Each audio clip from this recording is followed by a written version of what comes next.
Şimdi beyaz bayrak kaldırıldı. Start verildi ve ikinci koşu başladı. 3 numaralı Elbanus çıkışta 1 boy kadar kaybetti. Liderliği 5 numaralı Last Fate aldı. Farkı 1,5 boya kadar çıkardı. İkinciliğe 4 numaralı Esat'ım girdi. Esat'ımın 3 boy kadar gerisinde üçüncülükte 7 numaralı Avestia var. Yarım boy kadar dışından önlere doğru 2 numaralı Brat geldi. Brat'ın uzak farklı gerisinde 9 numaralı Ifulim. Daha sonra 10 numaralı Indian Girl ve 11 numaralı Pirioli. Bozo ikilisini izliyorum. 3 boy kadar geride 6 numaralı Metehan. Daha sonra 8 numaralı Demir Kız, 3 numaralı Elbanus. Son sırada 1 numaralı Always a Star var. Son 800 geçildi. 5 numaralı Last Fate lider. Fark 1 boy, ikincilikte 4 numaralı Esat'ımın takibi sürüyor. Esat'ımın 3 boy kadar gerisinden 3. 11 numaralı Pirioli. Bozo sokuldu. 4. 2 numaralı Brat var.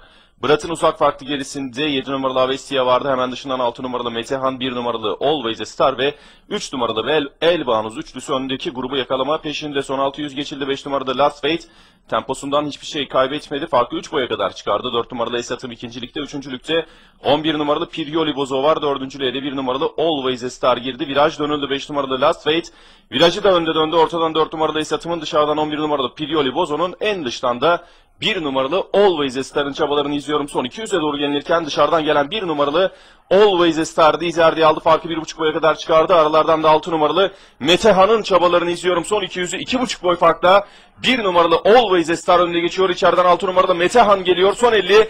1 boy farkla Always a Star önde. İçeriden Metehan geliyor. Always a Star önde. Metehan geliyor.